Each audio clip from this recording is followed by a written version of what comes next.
Now in this last section of this tutorial, I'm going to show you a couple of things related to curves, and also going to make some comments about the benefits of not flattening your photo very often. You'll see that I've done some more alterations since part 2, and I'll try to point those out. This layer here is the layer that I did the sharpening on. And if you take a look at the mask here, I'm going to Alt click on the mask. You'll see that I've retained the sharpness now. I decided to retain the sharpness just in the center of the flower. And I'll click back on the picture here and you see I did not retain the sharpness in this area.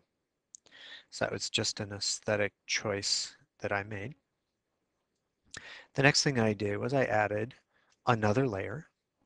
So I duplicated the background, I added a layer, and I blurred it. And then if you take a look, I'll click on the mask. I let that blur retain here.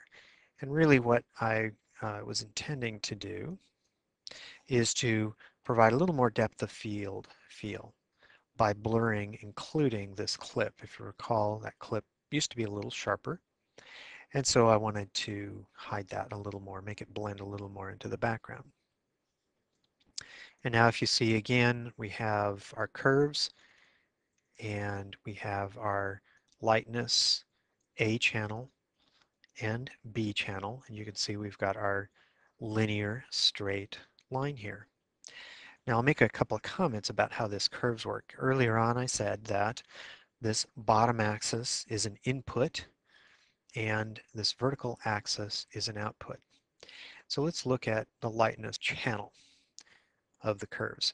And so you'll see that there is a one-to-one relationship between any particular input point up to the line and to the output. So there is absolutely no alteration. If I'm halfway on the input, I'll be halfway on the output. Now let's take a look at what happens with an A and a B channel.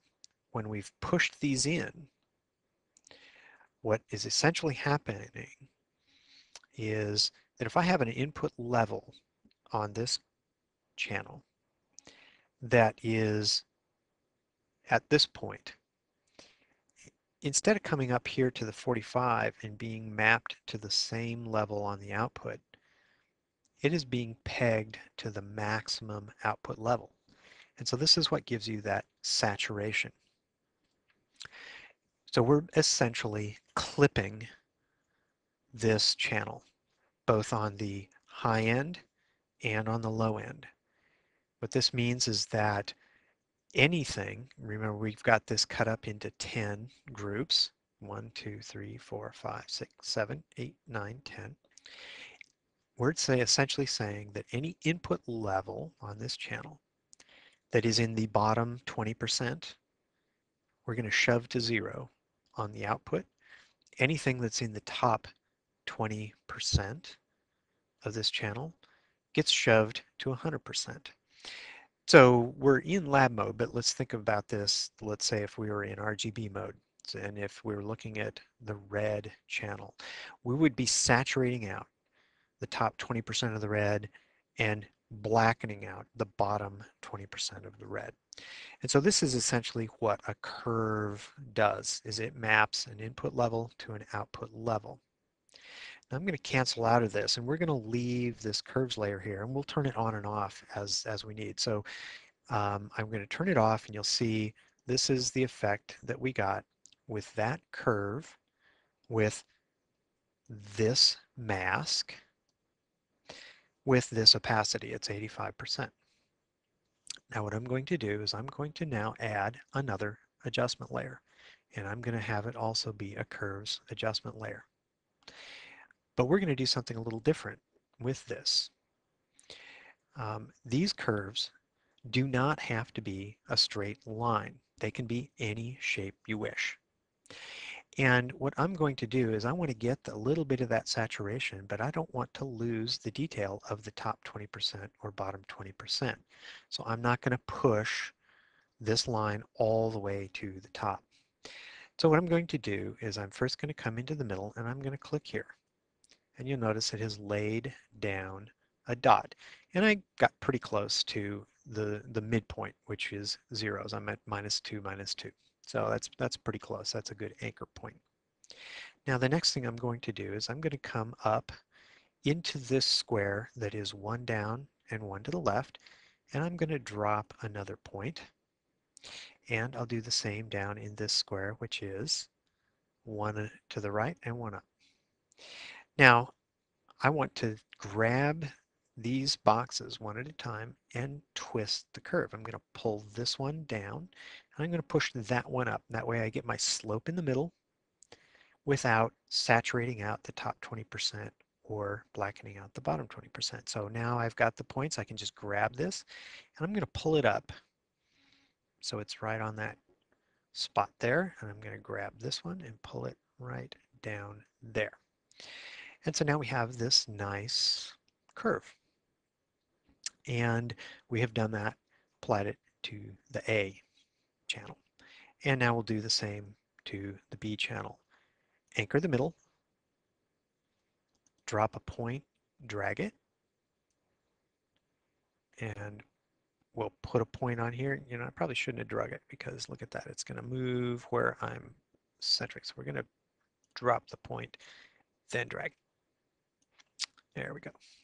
So now we've got an A and a B curve that has not completely saturated out this top 20% or the bottom 20%. So now we'll click OK. And again, that's pushed pretty hard. We're going to come back down to the same 86% that we had on the other channel. And now we can see the effect of our original linear curve and this curve. And the differences are subtle, but they're most particularly noticeable right here in the center. And for the purposes of the video, I'm going to cut out just a little bits of where I have either both or neither of these curves, and you'll see the difference there. Now, you'll also notice that I don't have yet the right masking on here, so I was pretty happy with the masking of this one. So I'm going to Alt-click here. Now I want to get this mask into the other curves layer, so I'm applying the same masking. So I'm going to select all, and then copy, click on the next mask layer, and paste. So now you see I've got the same mask on both layers. And I can select one or the other and decide which one I like. And I personally like the uh, adjustment layer that has the smoother transition. So at this point, I'm going to, again, save my Photoshop file. I'm not going to flatten. And then I'm going to change to RGB mode, which will force a flatten. So we're going to click on the flatten button. And now we can do a save as and have it saved as a JPEG. And then it can be uploaded to Flickr. But since I have saved the original uh, Photoshop file, I can go back and change the masking. I can change the opacity. I can change the curves. I can go back and edit this in any way that I wish. So we're going to go back to the Photoshop file. Just click that on the history palette. And so you can see we can have complete control over this photo now. So I hope this has been instructive. There's a lot of power that you can have with curves, a lot of power with masking. As you see, you can duplicate a layer as many times as you want, applying different effects. In this case, we duplicated the layer, sharpened the lightness layer, then masked the sharpening so it was restricted to the center of the flower.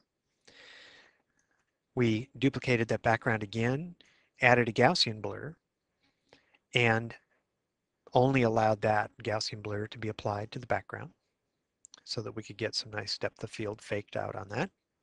And then we had two different types of adjustment curves. One was a straight linear one and one was an S-shaped curve. Now if you want to quickly apply this kind of a curve, you'll notice here that you have load and save buttons. And so we can save this. And I had already saved this as a lab smooth curve. And so you can quickly pull up these curves and apply them to any photo. And the speed at which you can work through this is not that much slower than what you would have with an action, particularly since you are going to be going in and spending most of your time with the masking of each of these layers. And all too often, actions are set up to automatically flatten, and then you've lost the ability to do any alterations. And so I prefer to run these completely manually.